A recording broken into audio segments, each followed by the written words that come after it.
ഒരു പഴുത്, ഒരു കച്ചിത്തുരുമ്പ് അത് തേടുകയാണ് ബാലരാമപുരം കോട്ടുകാൽക്കോണം പോലീസ്.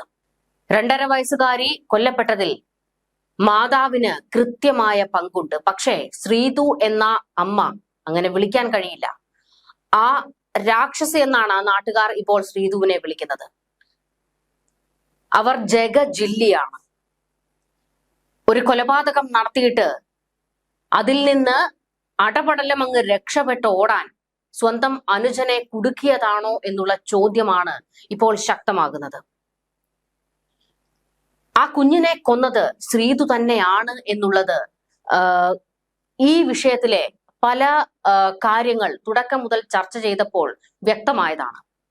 എന്നാൽ നിഗമനങ്ങളും അല്ലെങ്കിൽ നമ്മുടെ സംശയങ്ങളും മാത്രമല്ലല്ലോ, കോടതിയിൽ തെളിവുകളാണ് വേണ്ടത്. ആ കൃത്യമായ തെളിവുകളുമായി കോടതിയിൽ ചെല്ലാൻ പോലീസിന് കഴിഞ്ഞില്ലെങ്കിൽ ശ്രീതു എന്ന ആ കൊടും ക്രിമിനൽ രക്ഷപ്പെടും.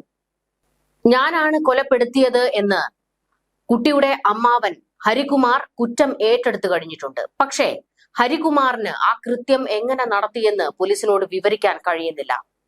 ഇത് മാത്രമല്ല, ഇപ്പോൾ ഹരിയുടെ ഉറ്റ സുഹൃത്ത്, അതായത് ഹരിക്ക് ആ നാട്ടിൽ ഒരേ ഒരു സുഹൃത്തേ ഉള്ളൂ, ഒപ്പം പഠിച്ച, ചെറുപ്പം മുതൽ 10ാം ക്ലാസ് വരെ ഒന്നിച്ചു പഠിച്ച അനന്തു എന്ന സുഹൃത്ത്. ആ ഉറ്റ സുഹൃത്ത് ഇപ്പോൾ ഹരികുമാറിനെ കുറിച്ച് ചില വെളിപ്പെടുത്തലുകൾ നടത്തിയിട്ടുണ്ട്. അത്ര നിസ്സാരമായി കാണേണ്ട വെളിപ്പെടുത്തലുകളല്ല. അനന്തുവിന്റെ ഓരോ വാക്കിൽ നിന്ന് വ്യക്തമാണ് ഹരികുമാറിന്റെ ജീവിതം എങ്ങനെയായിരുന്നു എന്നുള്ളത്. ശ്രീതുവിനെ സംശയിക്കാൻ മറ്റു ചില കാരണങ്ങൾ കൂടിയുണ്ട്. ശ്രീതുവിനെ അതിന്റെ പിന്നിൽ മറ്റെന്തൊക്കെയോ മറഞ്ഞു കിടപ്പുണ്ട്. ശ്രീതുവിനെ സഹായിക്കുന്ന ആരൊക്കെയോ ഒപ്പമുണ്ട്. പക്ഷേ അവരുടെ പേരുകൾ ഒന്നും തന്നെ പുറത്തേക്ക് വരുന്നില്ല. ശ്രീതുവിന് സാമ്പത്തിക ഇടപാടുകൾ ഉണ്ടായിരുന്നു എന്നുള്ളതൊക്കെ വീട്ടുകാർക്ക് അറിയാം, കടമുണ്ടായിരുന്നു എന്നതറിയാം. പക്ഷേ ശ്രീതുവിന് സ്വന്തമായി ഒരു കാർ ഉള്ള വിവരം ആ വീട്ടുകാർക്ക് അറിയില്ലായിരുന്നു. കാരണം ആ വീട്ടിലല്ല ആ കാറ് കൊണ്ടിട്ടിരുന്നത്. വീട്ടിൽ കാറ് കൊണ്ടിടാനുള്ള സൗകര്യങ്ങളും ഇല്ല. എങ്കിൽ തന്നെയും റോഡരികിൽ പോലും ആ കാറ് കൊണ്ടിട്ടിരുന്നില്ല. മറ്റെവിടെയോ ആണ് ആ കാറ് ഉണ്ടായിരുന്നത്. ഇപ്പോൾ ഈ വിവരങ്ങളെല്ലാം പുറത്തേക്ക് വരുന്നതോടുകൂടിയാണ് ശ്രീതുവിന് കാർ ഉണ്ടായിരുന്നു എന്നതടക്കമുള്ള വിവരങ്ങളും ഈ സ്വാമിക്ക് ദേവിദാസന് 33 ലക്ഷം വീട് വാങ്ങാൻ കൈമാറി എന്നതൊക്കെ അമ്മ പോലും അറിയുന്നത്. അപ്പോൾ അടപടലം ദുരൂഹത. മറ്റൊരു കാര്യവും കൂടിയുണ്ട്. ഹരി എഴുത്ത് അറിയാത്ത, അതായത് വലിയ വിദ്യാഭ്യാസം ഒന്നുമുള്ള ഒരാളല്ല. ഹരിക്ക് എഴുതാൻ പോലും അറിയില്ല എന്ന് ഉറ്റ സുഹൃത്ത് പറയുന്നുണ്ട്. അങ്ങനെ ഒരാൾ എങ്ങനെ ശ്രീതുവുമായി ചാറ്റ് ചെയ്യും? വോയിസ് മെസ്സേജുകൾ ഇരുവരും തമ്മിൽ അയച്ചിട്ടുണ്ട്, പക്ഷേ ചാറ്റ് ചെയ്തിട്ടില്ല. പക്ഷേ എന്തൊക്കെയോ ചാറ്റ് ചെയ്തത് ഡിലീറ്റ് ചെയ്തിട്ടുണ്ട് എന്ന് പോലീസ് കണ്ടെത്തിയിട്ടുണ്ട്. ആ ഡിലീറ്റ് ചെയ്തതെല്ലാം ഇനി റിക്കവറി ചെയ്തെടുക്കണം. അങ്ങനെയെങ്കിൽ ഈ എഴുതാൻ അറിയാത്ത ഹരികുമാർ എങ്ങനെ ഇവരെ ചാറ്റ് ചെയ്തു? അവിടെയാണ് പ്രധാനപ്പെട്ട മറ്റൊരു കാര്യമുള്ളത്. അതായത് ഹരികുമാറിന്റെ ഫോൺ പലപ്പോഴും ശ്രീതുവിന്റെ കയ്യിലായിരുന്നു. അത്തരത്തിൽ ശ്രീതു തന്നെ ചാറ്റ് ചെയ്തിട്ട് പിന്നീട് അത് ഡിലീറ്റ് ചെയ്തതാണോ എന്നൊക്കെയുള്ള സംശയങ്ങൾ ആ വീട്ടുകാരും ഉയർത്തുന്നു. അതായത് ഹരികുമാറിനെ ഈ കേസ് പുറത്തേക്ക് വന്നാൽ, അതായത് കുഞ്ഞിനെ കൊലപ്പെടുത്തിയതാണ് എന്നുള്ള വിവരം പുറത്തേക്ക് വന്നാൽ ഒരു ഇരയെ ഇട്ടുകൊടുക്കുന്നതിന് വേണ്ടി, അതായത് ഒരു കുറ്റവാളി, ഒരു കൊലപാതകം നടന്നാൽ ഒരു കുറ്റവാളി ഉണ്ടാകുമല്ലോ, ആ കുറ്റവാളി ഹരികുമാർ ആണ് എന്ന് വരുത്തി തീർക്കാനുള്ള നീക്കം ഈ ശ്രീതു നടത്തിയിട്ടുണ്ടോ എന്നുള്ള സംശയവും ഉയർന്നു. ഇത് മാത്രമല്ല, ശ്രീതുവിന് ഒരു 2ാം ഭർത്താവ് ഉണ്ടായിരുന്നു എന്നുള്ള വിവരങ്ങളും പുറത്തേക്ക് വരുമ്പോൾ ആ വീട്ടുകാർ അടപടലം ഞെട്ടുകയാണ്. അവർക്ക് സ്വന്തം മകളെ കുറിച്ച് ഇത്രത്തോളം നിഗൂഢതകൾ മകൾക്കുണ്ടോ എന്ന് ആ കുടുംബക്കാർക്ക് ഇപ്പോഴാണ് അവർ ഞെട്ടലോടെയാണ് ഈ വിവരങ്ങളൊക്കെ കാണുന്നത്. നമുക്കിപ്പോൾ ഹരികുമാറിന്റെ ഏറ്റവും അടുത്ത സുഹൃത്ത് ഹരികുമാറിനെ കുറിച്ച് പറഞ്ഞ കാര്യങ്ങളൊന്ന് കേട്ടു നോക്കാം. ഇല്ല, ഞാൻ ഒരിക്കലും വിശ്വസിക്കുന്നില്ല. എന്ന് പറഞ്ഞാൽ ഞാൻ ചെറുപ്പം മുതൽ നേഴ്സറി തൊട്ട് 10ാം ക്ലാസ് വരെ എൻ്റെ കൂടെയാണ് അവൻ പഠിച്ചത്. അപ്പോൾ ഞാൻ ഒരിക്കലും അതിനോട് യോജിക്കുന്നില്ല. എന്ന് വെച്ചാൽ അവൻ അങ്ങനെ ഒരു ചിന്തയിലുള്ള പയ്യനായിരുന്നെങ്കിൽ നമുക്ക് നേരത്തെ അറിയാമായിരുന്നു. പക്ഷെ അങ്ങനെ ഒരു മൈൻഡിലോ പെട്ട പയ്യനെ അല്ല അവൻ. അങ്ങനെ ഒരു പ്രത്യേക ഒരു മൈൻഡാണ്. നമ്മൾ സ്കൂളിൽ പഠിക്കുമ്പോൾ ഡാ എന്ന് വിളിച്ചാൽ അവൻ തിരിച്ച് നമ്മളടുത്ത് പ്രതികരിക്കുക പോലെയില്ല. നമ്മളിപ്പോൾ എന്ത് വഴക്ക് പറഞ്ഞാലും അവൻ ചിരിച്ച് കളിച്ച് പോവേ ഉള്ളൂ. വേറെ ഒരു മോശമായിട്ട് രീതിയിലോ ഒന്നും പ്രതികരിക്കില്ല. അങ്ങനെയാണ് അവൻ്റെ സ്വഭാവം വരുന്നത്. ഈ ഹരികുമാർ ഇപ്പോൾ ഈ സ്ത്രീകളുമൊക്കെ ആയിട്ട് ബന്ധമുള്ള ആളാണെന്നൊക്കെ പറയുന്നുണ്ട്. ആ ചെറുപ്പത്തിൽ അങ്ങനെയുള്ള എന്തെങ്കിലും സ്വഭാവമുള്ളതായിട്ട് അറിയാമോ? അങ്ങനെ നമ്മൾ സ്കൂളിൽ പഠിച്ചിരുന്നപ്പോഴും ഒരു കുഴപ്പമില്ലായിരുന്നു. നമ്മളെ അടുത്ത് എല്ലാം നല്ല ഫ്രണ്ട്ഷിപ്പായിരുന്നു, നല്ല സംസാരവും കാര്യങ്ങളും എല്ലാം ആയിരുന്നു. ഇതൊക്കെ ചുമ്മാ ഓരോരുത്തർ എന്ത് വേണമെങ്കിലും പറയാമല്ലോ, അങ്ങനെ പറയണതായിരിക്കാം. ഈ ഹരികുമാറിന്റെ ബന്ധുക്കൾ പറയുന്നത് അതായത് ശ്രീതുവാണ് ഇത് ചെയ്തത്, എന്നിട്ട് ഹരികുമാറിന്റെ തലയിൽ കെട്ടിവെക്കാൻ ശ്രമിക്കുന്നു എന്നാണ്. അതങ്ങനെ ആയിരിക്കാം, അങ്ങനെ ആയിരിക്കും എന്ന് പറയാൻ കാരണം ഇവ സ്കൂളിൽ പഠിക്കുമ്പോഴും ഇത് IIT ക്ലാസ്സിലൊക്കെ ഇരുത്തിയിട്ടുണ്ട്. അപ്പോൾ അതിൻ്റെ പേപ്പറും കാര്യങ്ങളും അവരെ കയ്യിലുണ്ടല്ലോ. അപ്പോൾ അത് വെച്ചിട്ട് ഇവൻ്റെ തലയിൽ വച്ചു, യവനും അറിഞ്ഞു കാണും, രണ്ടുപേരും കൂടെ അറിഞ്ഞ് ചെയ്തതായിരിക്കും ചിലപ്പോൾ, അങ്ങനെയായിരിക്കും. അപ്പോൾ അവൻ്റെ പേപ്പറും കാര്യങ്ങളുള്ളതുകൊണ്ട് അവനെ ഇവർക്ക് എത്രയും പെട്ടെന്ന് പുറത്തെടുക്കാം എന്നുള്ള രീതിയിലായിരിക്കും അവർ നോക്കിയത്. ഈ ഹരികുമാറിന് ഈ എഴുതാനും വായിക്കാനും അറിയില്ല എന്നൊക്കെ പറയുന്നുണ്ടല്ലോ, അത് സത്യമാണോ? അങ്ങനെ ഒരാൾ എങ്ങനെയാണ് വാട്സാപ്പ് ചാറ്റൊക്കെ ചെയ്യുന്നത്? അത് ഞാൻ എല്ലായിടത്തും പറയുന്നുണ്ട്. അവന് നമ്മൾ ബോർഡിൽ ആയെന്ന് ഒരു അക്ഷരം എഴുതിയിട്ട് അവൻ്റെ അടുത്ത് തിരിച്ച് അവൻ്റെ ബുക്കിൽ എഴുതാൻ പറഞ്ഞാൽ പോലും അവൻ അറിയില്ല. 10 വരെ എൻ്റെ കൂടെ പഠിച്ച് 10 വരെയും അവന് ഒരു ഇംഗ്ലീഷും മലയാളവും ഒന്നും അറിയത്തില്ല അവന്. ഈ ഹരികുമാർ എന്തെങ്കിലും ബുദ്ധിക്ക് എന്തെങ്കിലും പ്രശ്നമുള്ള അങ്ങനെയുള്ള ആളായിട്ട് തോന്നിയിട്ടുണ്ടോ? അങ്ങനെയുള്ള ആളായിട്ട് ഇതുവരെയ്ക്കും നമുക്ക് തോന്നിയിട്ടില്ല. എന്ന് വെച്ചാൽ നമ്മൾ എപ്പോഴും ഫ്രണ്ട്ഷിപ്പാണ്. നമ്മൾ വിളിക്കും, വരും, കാര്യം പറയും, സംസാരിക്കും, അങ്ങ് പോകും. വേറെ അടിയോ പിടിയോ ഒന്നും ഇല്ല. വേറെ നമുക്ക് ആളിൽ കൊണ്ട് ഒരു ഉപദ്രവമോ അങ്ങനെ ഒരു കാര്യവുമില്ല. നല്ല ഇതാണ്. ഈ ഹരികുമാറിന്റെ വീട്ടുകാരെ കുറിച്ച് എപ്പോഴെങ്കിലും എന്തെങ്കിലും പറഞ്ഞിട്ടുണ്ടോ? എന്തെങ്കിലും വീട്ടിലെന്തെങ്കിലും പ്രശ്നങ്ങളുണ്ട് അങ്ങനെ എന്തെങ്കിലും? ഇല്ല, അങ്ങനെ പറഞ്ഞൊന്നുമില്ല. പിന്നെ അവൻ ഇടയ്ക്ക് ഞാൻ ഇവിടെ ആലപ്പുഴയിലായിരുന്നു. അപ്പോൾ വന്നു, എന്നെ കണ്ടു, സംസാരിച്ചു, എവിടെയായിരുന്നു എന്നൊക്കെ ചോദിച്ചു. അപ്പോഴും നല്ല സ്നേഹത്തിലാണ്, എൻ്റെ ഒരു കൂടപ്പുറപ്പ് പോലെയാണ് അവൻ എൻ്റെ അടുത്ത് സംസാരിച്ചത് തന്നെ. ഇപ്പോഴും വേറെ ഒരു മൈൻഡ് വ്യത്യാസം ഒന്നുമില്ല, പഴയതുപോലെയാണ് എൻ്റെ സംസാരിച്ചത്.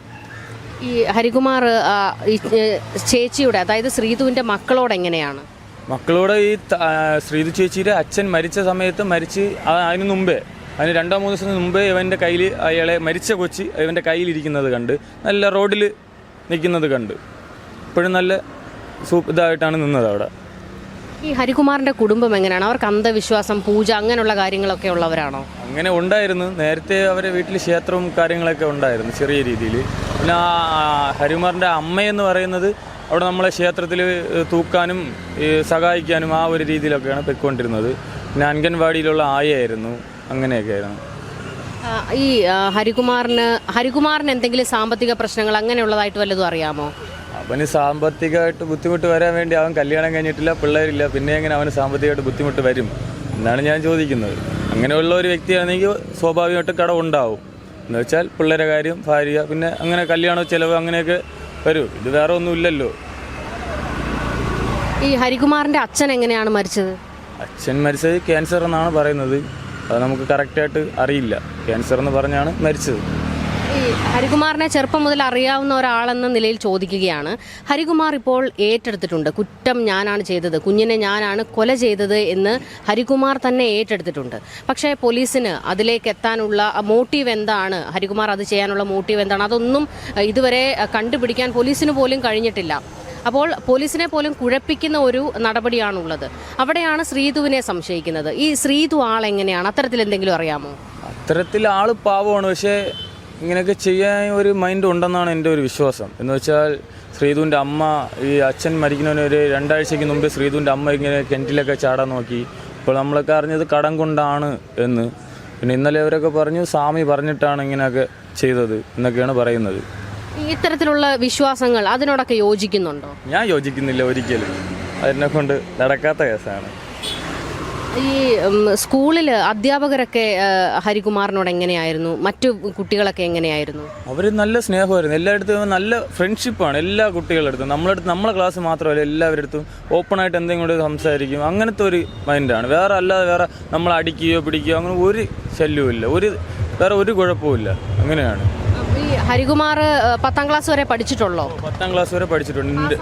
പാസ്സായാണ്. എൻ്റെ കൂടെ തന്നെ പഠിച്ച ഒരു A+ ഉണ്ടായിരുന്നു. ഈ സ്കൂൾ വിദ്യാഭ്യാസം കഴിഞ്ഞ്, അതായത് 10ാം ക്ലാസ് കഴിഞ്ഞ് പിന്നീട് ഒരു മുതിർന്ന ഒരു പ്രായമുണ്ടല്ലോ, ആ സമയത്തൊക്കെ ഹരികുമാറുമായിട്ട് നല്ല ബന്ധം ഉണ്ടായിരുന്നു. അപ്പോഴൊക്കെ എങ്ങനെയായിരുന്നു ഹരികുമാർ? എന്നെ കാണുമ്പോൾ സംസാരിക്കും. നമ്മുടെ ക്ഷേത്രത്തിൽ ഉത്സവം വരുമ്പോൾ അവനാണ് അവിടെ തബല, അവൻ മേളത്തിൻ്റെ, അപ്പോൾ തബലയെ കൊട്ടാൻ വരും, നമ്മൾ സംസാരിക്കും. അല്ല, ഇടയ്ക്ക് അവൻ്റെ ആലപ്പുഴയിലായിരുന്നു, അപ്പോഴും വന്നു, എൻ്റെ അടുത്ത് കണ്ടു, സംസാരിച്ചു, സുഖം തന്നെ എന്നൊക്കെ ചോദിച്ചു. അപ്പോഴും നമുക്കിങ്ങനെ അങ്ങനെ നമ്മൾ എപ്പോഴും കൂളായിട്ടാണ് എൻ്റെ അടുത്ത് സംസാരിക്കുന്നത്. എൻ്റെ അടുത്തല്ല ആരുടെ അടുത്തായിരുന്നാലും ആ ഒരു മൈൻഡിൽ തന്നെയാണ് അവ ഇപ്പോഴും സംസാരിച്ചത്. വേറെ അങ്ങനെ നമുക്കൊരു മാറ്റഭാവം ഒന്നും തോന്നിയിട്ടില്ല. ഇതിൽ ശ്രീതുവിൻ്റെ ഒരു മൊഴിയുണ്ട്. അതായത് എന്നെ മറ്റ് മോശപ്പെട്ട രീതിയിലേക്ക് ഉപയോഗിക്കാൻ ഹരികുമാർ പലതവണ ശ്രമിച്ചിരുന്നു, അതിനുവേണ്ടിയാണ് ചാറ്റിങ്ങും കാര്യങ്ങളും ഒക്കെ ചെയ്തിട്ടുള്ളത് എന്ന്. അത്തരത്തിലുള്ള ഒരാളാണോ ഈ ഹരികുമാർ? അതാണ് ഞാൻ നേരത്തെ പറഞ്ഞത്. ഇംഗ്ലീഷും മലയാളവും ഒന്നും എഴുതാനോ വായിക്കാനോ അറിഞ്ഞുകൂടാത്ത ഒരാൾ എങ്ങനെ ചാറ്റ് ചെയ്തും, അല്ലെങ്കിൽ അവൾ മെസ്സേജ് അയച്ചാൽ തിരിച്ച് റിപ്ലൈ എങ്ങനെ അവന് കൊടുക്കാൻ സാധിക്കും? അല്ലെങ്കിൽ വേറെ ആരെങ്കിലും വേണം, അല്ലെങ്കിൽ ഒരു തവണ വന്നപ്പോൾ തന്നെ അവർക്ക് ആരുടെങ്കിലും പറയാമല്ലോ. അങ്ങനെയുള്ള സ്വന്തം അനിയനല്ലോ, അപ്പോൾ വേറെ അടുത്ത് അമ്മയുണ്ട്, അച്ഛനുണ്ട്, അല്ലെങ്കിൽ ഭർത്താവുണ്ട്, അവരുടെ അടുത്ത് ആരുടെങ്കിലും പറയാമല്ലോ. അല്ലെങ്കിൽ വേണ്ട, ആരുത്തും പറയണ്ട, സ്റ്റേഷനിലോ ഒന്ന് പറഞ്ഞാൽ മതിയല്ലോ, അവിടെ തീരാന്നുള്ള പ്രശ്നമല്ലേ ഉള്ളൂ. പിന്നെ അതുകൊണ്ട് അവർ അങ്ങനെ പറഞ്ഞില്ല. ഈ ഹരികുമാർ ചെറുപ്പം തൊട്ടേ ഇത്തരത്തിൽ വിശ്വാസങ്ങളൊക്കെ ഒത്തിരി ഉള്ള ആളാണോ? അവൻ ചെറുപ്പം തൊട്ട് അമ്പലം ആ ഒരു ഇങ്ങനെ നടക്കുന്ന വിശ്വാസിയാണ്. എന്ന് വെച്ചാൽ അവൻ്റെ അമ്മ എവിടെ ഏത് ക്ഷേത്രത്തിൽ പോയാലും ഇവനെ കൂടി കൊണ്ടുപോകും. ആ ഒരു എൻ്റെ അമ്മയിൽ നിന്ന് അപ്പോൾ ഇങ്ങനെ ആയതാണ് ക്ഷേത്രം വിശ്വാസം. അങ്ങനെ ഇവർക്ക് കുടുംബത്തിന് സാമ്പത്തിക പ്രശ്നം ഉണ്ടെന്നാണ് പറയുന്നത്. നാട്ടുകാരിൽ നിന്നൊക്കെ ഒരുപാട് കടം വാങ്ങിയിട്ടുണ്ട് എന്നൊക്കെ പറയുന്നു. അപ്പോൾ ഇവർക്ക് ഈ ഇത്രയും സാമ്പത്തിക പ്രശ്നങ്ങൾ ഉണ്ടാകുമ്പോൾ എന്തായാലും കുടുംബത്തിലെ ഒരു ആളാണല്ലോ ഹരികുമാർ, ഒരു ആൺകുട്ടിയും കൂടിയാണ്. അപ്പോൾ അത്തരത്തിൽ എന്തെങ്കിലും ഒരു സാമ്പത്തിക പ്രശ്നങ്ങളിലേക്ക് ഹരികുമാർ പോകാൻ സാധ്യതയുണ്ടോ? അവൻ ഇതുവരേക്കും അങ്ങനെ ഒരു സാമ്പത്തിക ബുദ്ധിമുട്ട് പോയിട്ടില്ല. നിങ്ങൾ ആരോടെങ്കിലും അങ്ങനെ കടം ചോദിക്കുകയോ അങ്ങനെ എന്തെങ്കിലും? ഇല്ല ഇല്ല ഇല്ല ഇല്ല അങ്ങനെ നമ്മൾ ഇവിടെ അങ്ങനെ ഇടയ്ക്കിടയ്ക്ക് വരാറുള്ളൂ. ഇവ ഇങ്ങനെ കൂടുതൽ ലോങ് ആണ്, ഈ പോറ്റിമാരെ കൂടെ ഈ മേളം അങ്ങനെയൊക്കെ പോകണതാണ് ആൾ. അല്ല, ഇടയ്ക്ക് ഇവിടെ വരുമ്പോഴേ നമ്മൾ കാണും. വരും 1-2 ദിവസം നിൽക്കും, അവ അങ്ങ് പോകും. അല്ലെങ്കിൽ കൂടിപ്പോയ ഒരാഴ്ച, അതിനകത്ത് അവൻ തിരിച്ചങ്ങ് പോകും. ഇപ്പോൾ അച്ഛൻ മരിച്ചതിന് ശേഷം തന്നെ 16 ദിവസം വരെ ഇവിടെ ഉണ്ടായിരുന്നു ആശ. അല്ല, വരും ഒരാഴ്ച കഴിയും, അവ അങ്ങ് പോകും. അല്ല, ഇവിടെ നിൽക്കുന്ന പരിപാടി ഇല്ല. അവൻ വരുന്നു, എല്ലാവരും കാണുന്നു, അവ അങ്ങ് പോകും തിരിച്ച്. ഇത്രേ ഉള്ളൂ. ഈ അച്ഛൻ മരിച്ച സമയത്ത് വന്നപ്പോൾ ഹരികുമാർ എന്തെങ്കിലും സംസാരിച്ചിരുന്നു. ഞാൻ എന്ന് വന്നെന്ന് ചോദിച്ചു. അപ്പോൾ എവിടെ വരുന്നതെന്ന് ചോദിച്ചു. അപ്പോൾ പറഞ്ഞത് അതുപോലെ ആലപ്പുഴയിലാണ്, ഒരു പോറ്റിയുടെ കൂടെ ഉണ്ട്, അവിടെ മേളമാണ്, ഞാൻ ഇന്ന് വന്നതേ ഉള്ളൂ എന്നൊക്കെ എൻ്റെ അടുത്ത് സംസാരിച്ചു. അപ്പോഴും എൻ്റെ അടുത്ത് വേറെ ഒന്നുമില്ല, കൂളായിട്ടാണ് സംസാരിച്ചത് തന്നെ. ഇതൊക്കെയാണ് അനന്തുവിന് ഹരികുമാറിനെ കുറിച്ച് പറയാനുള്ളത്. അനന്തു ഉറ്റ സുഹൃത്താണ് ഹരികുമാറിന്റെ. പക്ഷേ സംസാരിക്കലോ അല്ലെങ്കിൽ ഫോൺ വിളികളോ ചാറ്റിങ്ങോ ഒന്നും തന്നെ ഇവർ തമ്മിലും ഇല്ല. നാട്ടിലെത്തുമ്പോൾ നേരിട്ട് കാണുമ്പോൾ സംസാരിക്കും, അത്രമാത്രമാണ്. മറ്റാരോടും ഇത്രത്തോളം ഒരു അടുപ്പം ഹരികുമാറിന് അവിടെ ഇല്ല.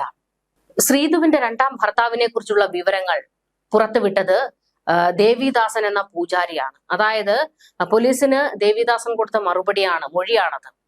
ഒരു തവണ പുറത്തു വെച്ച് ശ്രീധുവിനെ കാണുമ്പോൾ ഒപ്പം ഒരു പുരുഷൻ ഉണ്ടായിരുന്നു. അതാരാണ് എന്ന് ചോദിച്ചപ്പോൾ തന്റെ 2ാം ഭർത്താവാണ് എന്ന് ശ്രീധു പറഞ്ഞുവെന്ന്. അപ്പോൾ ആദ്യ വിവാഹം, അത് വിവാഹമോചനം കഴിഞ്ഞോ എന്ന് ദേവിദാസൻ ചോദിക്കുമ്പോൾ ഇല്ല, അത് വിവാഹമോചനം കഴിഞ്ഞിട്ടില്ല, അതിന്റെ കേസുകൾ നടക്കുകയാണ് എന്നാണ് പറഞ്ഞത്. അപ്പോൾ ഈ 2ാം ഭർത്താവ് ആരാണ്? അതും ഒരു പ്രധാനപ്പെട്ട ചോദ്യമാണ്. ഇത്തരത്തിൽ ഒരുപാട് നിഗൂഢതകളാണ് ഇതിൽ മറഞ്ഞിരിക്കുന്നത്. അക്ഷരാർത്ഥത്തിൽ ശ്രീധു എന്ന ഈ സ്ത്രീ പോലീസിനെ വെള്ളം കുടിപ്പിക്കുകയാണ്. പോലീസിന് ശ്രീധുവിലേക്കാണ് എത്തേണ്ടത്. അതിനുവേണ്ട എന്തെങ്കിലും ഒരു പഴുത് കിട്ടണം. പോലീസ് അതിനുവേണ്ടി കാത്തിരിക്കുകയാണ്. കാരണം പോലീസിനും വ്യക്തമായിട്ടുണ്ട് ശ്രീധു പഠിച്ച കള്ളിയാണെന്ന്. ഇപ്പോൾ പാവത്താൻ മോഡൽ അഭിനയം പുറത്തെടുത്തിരിക്കുകയാണ് ശ്രീധു. അതായത് സഹോദരൻ തന്നെ ലൈംഗിക ബന്ധത്തിന് വഴിവിട്ട ബന്ധത്തിനുമൊക്കെ നിരന്തരം നിർബന്ധിച്ചുകൊണ്ടിരിക്കുകയായിരുന്നുവെന്നും അതുപോലെ തന്നെ ചാറ്റ് ചെയ്യാറുണ്ടെന്നും ചാറ്റ് ചെയ്യുമ്പോൾ തിരിച്ച് മറുപടി കൊടുത്തില്ലെങ്കിൽ തന്റെ മക്കളെ ഉപദ്രവിക്കും എന്നൊക്കെയാണ് ഈ ശ്രീധു പോലീസിന് കൊടുത്തിരിക്കുന്ന മൊഴി. പക്ഷെ അപ്പോഴും മറ്റൊരു ചോദ്യമുണ്ട്. എന്തിനാണ് ഹരികുമാർ ഈ കുറ്റം ചെയ്തിട്ടില്ലെങ്കിൽ അത് ഏറ്റെടുത്തിരിക്കുന്നത് എന്തിനാണ്? ഭയപ്പെട്ടിട്ടാണോ? കാരണം ഈ വീട്ടുകാർക്ക് പോലും ഭയമായിരുന്നു ശ്രീധുവിനെ. അച്ഛൻ മരിക്കുന്നത് വരെ, ശ്രീധുവിന്റെയും ഹരികുമാറിന്റെയും അച്ഛൻ മരിക്കുന്നത് വരെ മകളുമായി വലിയ അടുപ്പം ഉണ്ടായിരുന്നില്ല. അച്ഛനും മകളും തമ്മിൽ സ്വരച്ചേർച്ചയും ഒക്കെ ഉണ്ടായിരുന്നു. ആ നാട്ടുകാർ തന്നെ പറയുന്നുണ്ട് അച്ഛന്റെ മരണത്തിലും ശ്രീധുവിനെ സംശയിക്കേണ്ടിയിരിക്കുന്നു എന്ന്. കാരണം പെട്ടെന്നൊരു സുപ്രഭാതത്തിൽ നാട്ടുകാരോട് പറയുന്നു അച്ഛന് ക്യാൻസർ ആണ് എന്ന്. നല്ല ആരോഗ്യമുണ്ടായിരുന്ന ഒരു മനുഷ്യൻ പെട്ടെന്നൊരു ദിവസം മരിക്കുന്നു എന്ന് ഇവർ പറയുന്നു. അപ്പോൾ അതിലും ഞങ്ങൾക്കിപ്പോൾ സംശയമുണ്ട് എന്ന് നാട്ടുകാർ പറയുമ്പോൾ ശ്രീധുവിലേക്ക് തന്നെയാണ് എല്ലാ സംശയ മുനകളും നീളുന്നത്. ഇത് മാത്രമല്ല ശ്രീധുവിന്റെ ബന്ധു ബന്ധു പോലീസിനോട് വ്യക്തമാക്കിയത് അവൾ ആളത്ര വെടിപ്പല്ല, അതിന്റെ കുറച്ച് തെളിവുകൾ തന്റെ പക്കലുണ്ട് എന്നും പോലീസിന് അത് കൈമാറുകയും ചെയ്തിരുന്നു. മുൻപ് ചാനലിന് മുന്നിൽ മുഖം കാണിക്കാൻ അദ്ദേഹം തയ്യാറായില്ല എങ്കിലും അദ്ദേഹവും നമ്മളോട് വ്യക്തമാക്കിയത് അത് തന്നെയാണ്. വ്യക്തമായ ക്രിമിനൽ പശ്ചാത്തലമുള്ള ആളാണ് ഈ ശ്രീതു എന്നാണ്. അപ്പോൾ ഈ കേസിൽ ശ്രീതുവിന് കൃത്യമായ ഒരു റോളുണ്ട്.